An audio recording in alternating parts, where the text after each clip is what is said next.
Hello everyone, happy Sunday. Welcome back to the Magnificent Mags channel.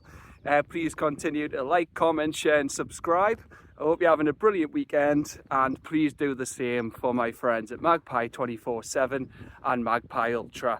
Today I'm up, if you can see, don't know if any of you are familiar, up this way, between like Rothbury and Alnwick way, up Ingram Valley. Now, there's a good reason why I'm here. I've all told you about Jen, and that she passed away. Well, just up here today, it's the anniversary of when we scattered her here. It's one of our favourite places as a kid. She liked coming here, and she always went in the river in the summer holidays with her parents. So I just wanted to come up here because it was last year, so I just wanted to come up with it being the anniversary and just see the place and just remember her, because that ties in nicely from Wednesday night, doesn't it? The war flags display was absolutely fantastic. It was just a beautiful display for everyone who was a Toon fan, friends, family, supporters, because we're a family of supporters, so it was just a really nice display from war flags, especially the one in the Gallagher 2 and the Carabao Cup display in the Leazers. It was just a brilliant welcome home for club legends. Normally there's sheep on this bridge, so I'm actually glad that I've got over without encountering them. I don't even know where they are today. I've been up here a lot, but thanks for joining us anyway. Just to go through a few things after the other night. Brilliant result, wasn't it? Again, it wasn't the best performance. I didn't do a video after because I thought I'd just sum it up a little bit today. I'm not going to go on too much because this is the preview, obviously, for Leicester tomorrow. But I just wanted to say, all that matters at this stage of the season is results. I don't care if it's the worst game in the world, like West Ham, and you get the win. A win's a win. That's all that matters. And we got the win. I've got to say, though, special mention, as I've done before, brilliant performances from Kieran Trippier, who was absolutely outstanding. So was Tino Livramento. A bit like Wembley, both fullbacks just excelled on either side. And you know what, like we're thinking Lewis Hall's one of the best left backs, if not the best left back in the Premier League. Well, Tino Livramento, as the Geordie Journo said, I agree with him. He's also becoming the best backup left back. He's absolutely fantastic.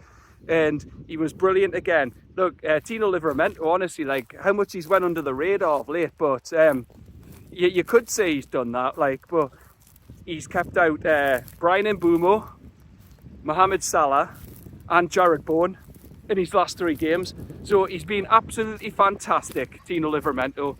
Can't credit him enough. And obviously Kieran Trippier is suddenly rolled back the years and being the Kieran Trippier was signed or the Kieran Trippier at Atletico Madrid.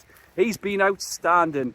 Again, fantastic game. It's just his timing with his jumps. He knows when to play it back to the keeper, when to just nudge the player on the back and shepherd it out to play. Just his game management, his intelligence is second to none. And then I've got to give credit. Dan Burn was excellent again at centre back. Those 3 were just outstanding. And then obviously I've got to give credit to the main man, Sandro Tonali. I mean, I can't believe at times we signed a player from AC Milan and that how little he cost as well. What was it, 55 million? Absolute snip. A bit like Isak at 63 million. But Tonali was just outstanding the other night. What a player. Just, even when he lost the ball a couple of times, he instantly mopped up. At times I'm counting the players on the pitch going, how many we got? And Tonali was just, felt like there was 2 or 3 of them at times. When he loses it, he just win it back. He's off the ball movement, he's on the ball movement, he's pressing, just how he tracks his man. He knows exactly the time to win it back. And like that tackle he done against, I think it was Johan Wissa, we lost the ball, then he tracked them all the way from the Millburn touchline into the centre of the pitch, won it back and started an attack. Yes, it didn't come to a goal, but it just shows the quality of the man. And then obviously I've got to mention AlexanderIsak. He's now become the first Newcastle player in history to score 10 goals at home and 10 goals away.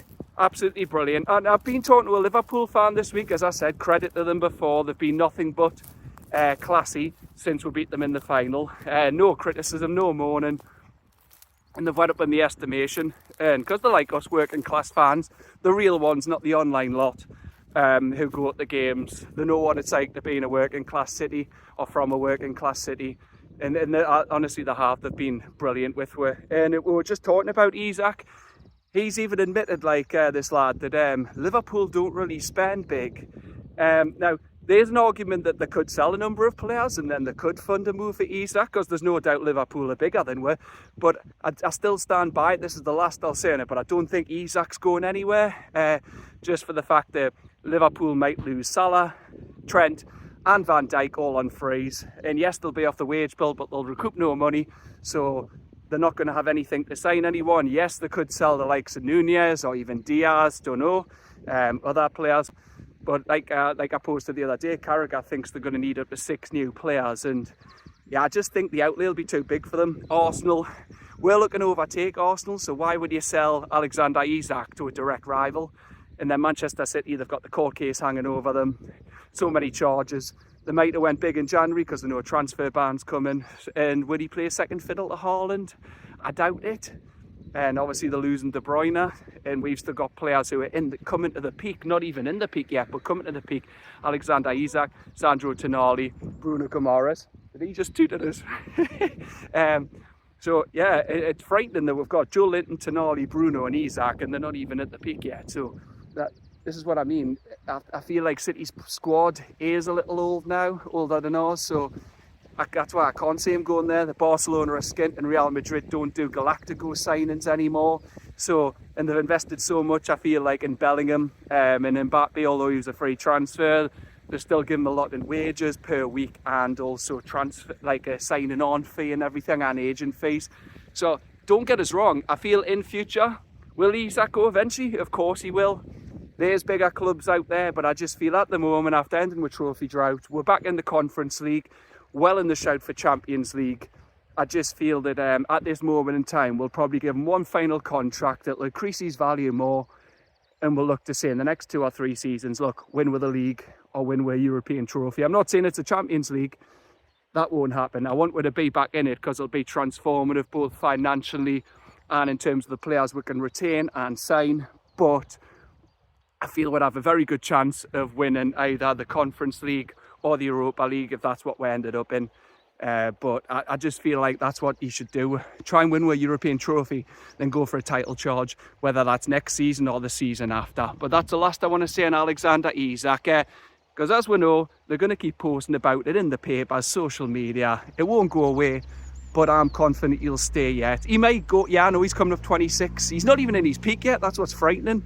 Like, he's got 20 goals this season in the league, and he could even, as the season's still going, the amount of braces he keeps scoring, he could get 25 or 30. So at the moment, like, it's frightening, like, how good he could be. Like I said, those players coming to the peak, like, they've got so much like add-on value, like value if we ever one day need to do a big sale, like, because that's the PSR world we live in.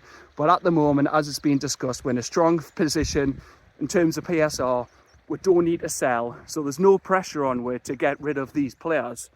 And I think we can go big in the summer, and that's why Champions League's imperative. And as I said in my last video, I don't want any of this, oh, I'm happy that we've won a trophy. Like, we need an elite mentality. I mean that, I double down on that. Be big, dream big. That's what you have to do. If we want to overtake the Arsenals and the Man Cities, we need to dream big and get Champions League football. Because if they look at that and it's a team who've won a trophy and got Champions League football, why do they want to go anywhere? But anyway, moving on, in terms of PSR, the club said now they're not going to Hong Kong for pre-season. It's been announced as well as probably going back to Germany, the training camp, the Adidas one that they'd done last summer. They probably are this time looking to go to Southeast Asia. So they're going to go to South Korea, and then they're going to go to Singapore as well. So that'll be massive in terms of that market, because obviously Spurs have got a massive one in that market, having Heung-min Son. But who was it we used to have in midfield? Ki Sung-young, I think it was that, yeah. But if we can tap into that market, it's just so much untapped potential. That'd be huge for PSR. And other news, well done to Amanda Staveley in Newcastle University. She was made, I believe it was a Doctorate of Law degree. And then also congratulations to Dan Burn on being the March Player of the Month. So anyway, let's move on to tomorrow night. Well, actually in a second, I just want to say, like, if you've never been here, it's a beautiful place. I'll just do a scan. Honestly, Ingram Valley is absolutely beautiful. It's remote. There's a few people here, but they're just coming either the cars for the day or camping. It's a fantastic place. There actually is a van coming now. Better get off the road. But yeah, it's a beautiful place. It's a very hot day. The day actually, it's warm up here. It's in a valley. On to tomorrow's game. So yes, it's one we must win. But yeah, their form's been bad. Since a 3-1 win at home to West Ham and a 2-2 draw at home to Brighton in early December, their form of late has been shocking. Because after that 2-2 draw with Brighton, they came to St James's Park and they got battered 4-0. And then since then, it's been 15 games and they lost 14 of those 15 games. The only positive point of that was they got a 2-1 win at Spurs. And in 13 out of them 15 games, they have conceded 2 or more goals. The exceptions being the 2-1 win at Spurs and a 1-0 defeat at Chelsea. So yeah, they've been conceding goals for fun. And they haven't scored, I think, in the last 7 games. But in that run as well, I think 11 or 12 of those 15 games, they've only scored 4 and conceded 38. So the defence is full of holes. There's more holes in it than Swiss cheese. Oi, oi. There's more holes in that defence than Swiss cheese. They're just conceding for fun.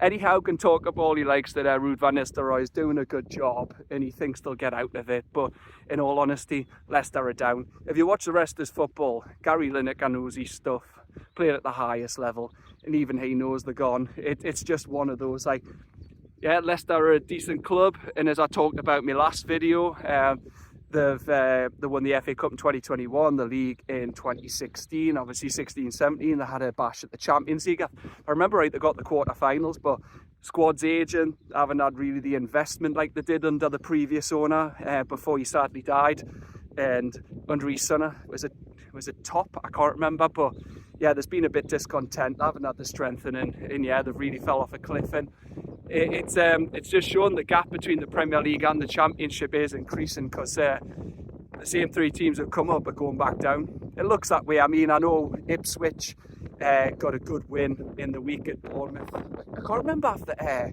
won or drew yesterday, but it just looks like forlorn. I can't see any of those 3 getting out of it. So the relegation fight looks done, but fortunately the Champions League fight isn't done. So I would be disappointed if we go there tomorrow and we don't win. In all honesty, we should be battering them. My prediction is I'm going to go with the same scoreline we got after the World Cup break, 2022-3 season, where we finished 4th. We came out of that break and then won there 3-0. Chris Wood's pen, that brilliant second goal between Bruno's little 360 and then the ball out wide to Miggy where he done the 1-2 and then slotted it, and that was one of the best goals I've ever seen in my life. And then Joe Linton's header. That was just the first half as well. We battered them. I thought it would be more, but yeah, it's I'm predicting another 3-0 win there. The more I hope it's more, because if we've got a better goal difference than other teams around us, then that'll obviously mean like an extra point in my eyes. See, I'd be disappointed if we don't win. Injury news. Kieran Trippier went off in the week along with AlexanderIsak. They said Trippier might have been his groin or cramp, but Trippier's, Eddie Howe's basically said he's fine. AlexanderIsak sounds like he's absolutely fine as well, so that's fantastic news. Lascelles, we're probably not going to see him before the end of the season. Obviously, Botman's going to be sometime in May. It'd be good if we could see him back before the season ends. And who else were we looking at? Oh yeah, Anthony Gordon. His 3-game suspension's over. He's back, but Eddie Howe's doubtful because he said the players only came back on Friday, so you had to wait and assess him. So we'll find out if Gordon's there. Obviously, it'd be good, but should he start if he hasn't trained that much? No, but I also think Harvey Barnes deserves to keep his place because he has played well of it. He played well at Wembley. He filled in admirably at West Ham, and then I felt he played well the other night. He was involved in a couple of the moves. Joe Linton, he looked like he was struggling. He had his right knee strapped up, I believe it was. I think it was his right, or was it his left? It's one of them.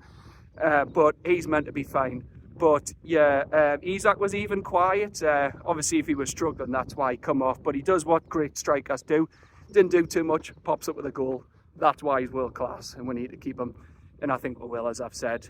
But yeah, Gordon, I think he should start on the bench because Barnes the other night, he was involved a lot, and his pressing is really working well with Tino on that side, because we should have scored that opening goal the other night within 3 minutes when Tino crossed it in, a bit like Wembley with his left foot, but Isak just directed it wide. But yeah, I think Barnes deserves to keep his place. I've just got to say, mind, the move we done the other night was absolutely fantastic for the goal, where it was Byrne, Joe Linton's flick. Then it came to Tino, he played it to Bruno, White and Murphy, then in for Isak right before half-time. Great response to the goal being disallowed. Like I said, it was the right call. But I'm going to wrap that up there. Yeah, it was a fantastic result the other night. As I've said, it's all about results at this point of the season, not performances. So, as I predicted, I'm going to go a 3-0 win for us tomorrow, and that'll get us 2 wins out of 2 with 8 games remaining, then a big one next Sunday against Manchester United. But anyway, thank you very much for watching and tuning in if you have. I really appreciate all the likes, comments, shares and subscriptions. They've really went up lately. There's some exciting news could be coming for the channel soon. I can't reveal anything yet, but I've got some exciting news. So it could be big for the channel and going forward. I'll share more when I'm allowed, but yeah, that's all I'll say on it. A couple of good things in the pipeline, but when I know more and it's confirmed, I will share it all with you. You might see more of us, not just up by myself. That's all I'll say. But anyway, one last scan of here. Sorry to do a Craco, but thank you very much for watching. I do appreciate it, as I've said. I hope you all enjoy the rest of your Sunday. Take care. Thank you. Have a great start to your week, and hope Newcastle started off with a bang with 3 points down at the King Power. But take care, and bye-bye for now.